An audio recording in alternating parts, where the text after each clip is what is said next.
Hello everyone, welcome to Everything Football Match Day 9 team selection time. This is a new match day. This is a match day that we've never really had in UCL fantasy. It's usually directly from match day 6 all the way to the round of 16. But this season, we obviously had 2 extra match days in the league phase, and then now another 2 extra match days during the knockout playoff phase. So that means you have more time to more opportunities to go up in rank and try different ideas, try different captains and all that. So that means it's more fun for us. So as usual, we'll get through how my team did in match day 8, and then I'll show you guys how my team is doing in match day or how I'm thinking about approaching match day 9. We have 8 fixtures in match day 9. This time, there's no players like Vats to choose from. We can't choose from players like Saliba. We can't choose from players like Salah. Those players are already through to the next round. Now the pool of players you can choose from is very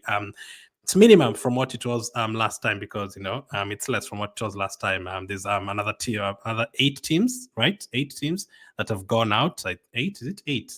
Wait, it's 32, 36. No, it's not 8 teams. Is it? It's 8 teams that have gone out. Why am I confusing? Yeah, there's teams that have gone out. There's 36 teams in total. It's absolutely confusing. 9 to 24, then 25 to, yeah, it's more than 8 teams that have gone out. I think it's 12 teams that have gone out.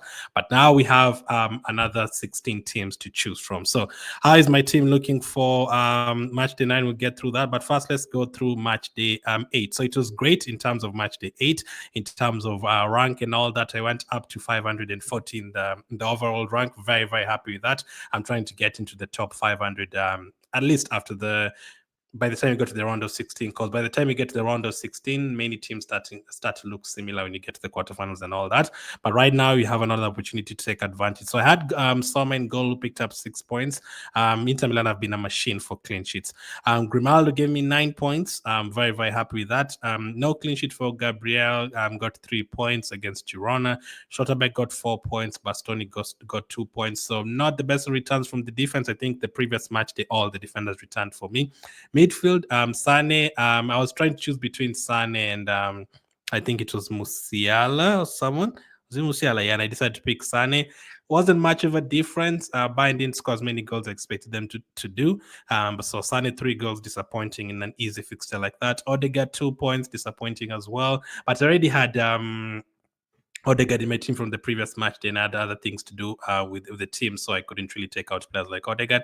Rafinha got 8 points, and then Vats got 13 points. Maybe should have captained him, but I decided to captain Kane, who got 12 points, only got a single goal. And then Griezmann with 14 points. Griezmann has actually been a very good asset for my team. Really, really happy with that. And then the other players who were in my team that I subbed off for Theo Hernandez, Akiluche, and Jonathan David, who picked up 5 points. And then Skorupski, I don't think he even played in that match. Let me confirm that. I don't think he played, did he? Or did he concede? No, he did not. He was, let's see. Yeah, I don't think he did not play. So he did not play against Sporting. So happy with that. Happy with that return. That was a total of 76 points. So now the target is match day 9. How am I going to approach match day 9? Which players are we going to have in match day 9? Everyone has a wildcard now. This is basically unlimited transfers for this match. Not a wildcard that you can carry forward. Unlimited transfers for this match day, and then a couple of transfers for the next match day. And then by the time we get to the round of 16 after the next draw, we get another unlimited transfer. So you can do whatever you want with your team for these next 2 match days, especially this one. You can change your team as much as you want for match day 9. So it's I'm also going to give you guys my predictions for this match day. There's a lot of players you can choose from, obviously. There's big games like Man City, Real Madrid. Do you think Madrid are going to win the first leg? Do you think Man City are going to win that first leg? Do you think Haaland is the one that is going to produce more points than Mbappe? All that, we have to wait and see in terms of the results. But we have to be very careful which players you choose this match day, obviously. Now, you can go for a couple of differentials for sure. No problem with going for differentials, as I try to look for my for the blank page to check the, just a moment. Let's do this. So yeah, let's go to match day 8. So in match day 9, sorry, why am I all over the place? So this is my team for match day 9 as it's looking at the moment. So currently I do have Courtois in goal. Starting for me, I do have behind the Atalanta defender with Hakimi and Schlotterbeck. So Brest are playing PSG in the first game, and they recently played against each other, and PSG scored 5 goals against them. And Dembele and players like Hakimi on fire in that game, especially Dembele. I think he scored a hat trick in that one. And then there's players like Schlotterbeck who's playing Sporting. Now, I don't think there's going to be many clean sheets like Schlotterbeck against Sporting. I think Sporting are going to score. Courtois against Man City, I think Man City are going to score. Hakimi against Brest, I think Hakimi, PSG are going to score, but also Brest are going to score a goal as well. And then who else is on my team? Any other goalkeeper that you go for. If you look at the fixtures, I think many of those teams are going to score. Juventus, PSV, I think both teams are going to score as well. It depends on the approach from both teams for that first leg. Midfield, I currently have Musiala against Celtic. I have Dembele against Brest as well. Is currently my captain for that first game. And then Kochu against Monaco, and then Gittins against Sporting. And then I have Vinicius up front against Man City, Gyökeres against Dortmund, and Kane against Celtic. Now, this team, it could go either way. I think you can go for either Vinicius if you want. You can go for Mbappe. You can go for Haaland if you want. In terms of the other strikers that you can go for, I don't think you have to go for Kane. For me, I think it's just safer to go with Kane. But if you want to go for a differential, especially after we see the PSG lineup, if you want to go for PSG forward player to double up with Dembele, that could make sense as well. There's obviously players like Atalanta striker Retegus just scored 4 goals recently. In the Serie A, could you go for him against Club Brugge in an away game, or do you think we should wait for the home game to go for him? Midfield, as I said, doesn't have to be Musiala. Do you want to go for a different Bayern Munich asset? Do you want to go for a Bayern Munich defender?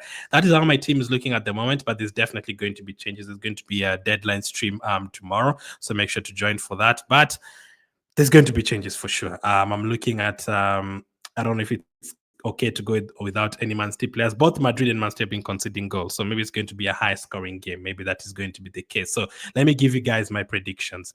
I'm going to go for Brest 1, PSG 3. So PSG to win that game 3-1. I'm going to go for Man City 2, Real Madrid 2. So no clean sheets there, expecting both teams to score. So if you want to double up on their forward players, maybe since some people will have Bellingham as well, maybe that could be a decision to go for, a player to go for. Sporting 2, Dortmund 2. I've gone for another draw. Dortmund are not being great in the Bundesliga. They lost again to Stuttgart recently. I think it's like 8 defeats in the league or something. They're not good away from home, and now they even lost at home. Juventus PSV, I'm going to go for a 1-1 draw. The next day, Club Brugge 1, Atalanta 3. There's no Lookman, though he's still injured, so Reutiger could be an option. Di Catellere. Celtic 1, Bayern Munich 3 is my prediction for that one. Although I think Celtic could give Bayern Munich a tough game here. Bayern Munich have not been that promising in the Champions League this season, as we saw against Feyenoord when they lost. So maybe this could be like a 2-1 Bayern Munich or something. Feyenoord 1, AC Milan 2 is what I've gone for. AC Milan have just bought Feyenoord striker Jimenez. And then Monaco 2, Benfica 2 is my prediction. This one I think could be the highest scoring game for this match day. Now, for captain picks, for those Tuesday games, I think it would be safer to go for a PSG player or a Real Madrid player if you want, but I'd go for PSG first. And then the next day, I'd probably go for a Bayern Munich player. Although I don't think Atalanta is a bad choice, especially after we've seen their lineup, I don't think it's a bad choice. But if it depends which kind of manager you are. As I always say, if you want the risky part, you can go for the risky option on the first day. So maybe you can decide, okay, I feel like Bellingham is going to score an assist against Man City. You can go for that kind of option, or you can go for Juventus player as a risk, or you just go for the safer options. But if you go for a differential option, then on the second day, it doesn't work on the second day. You just go for the safer options like the Bayern Munich players and maybe the Atalanta players. So I don't think it's as straightforward. I think there's several options. I don't think it's a bad idea to go for a Monaco player against Benfica or Benfica player against Monaco. I think they are both games are going to have goals. So in the deadline stream, we'll talk more about this one tomorrow for sure. We'll cover more in details. I'll be showing you guys my final team, which changes they make, if there's any other team news between now and tomorrow. Could Dembele end up on the bench for that game? Let us see tomorrow. Thank you for watching, and I'll catch up with you guys on the next one.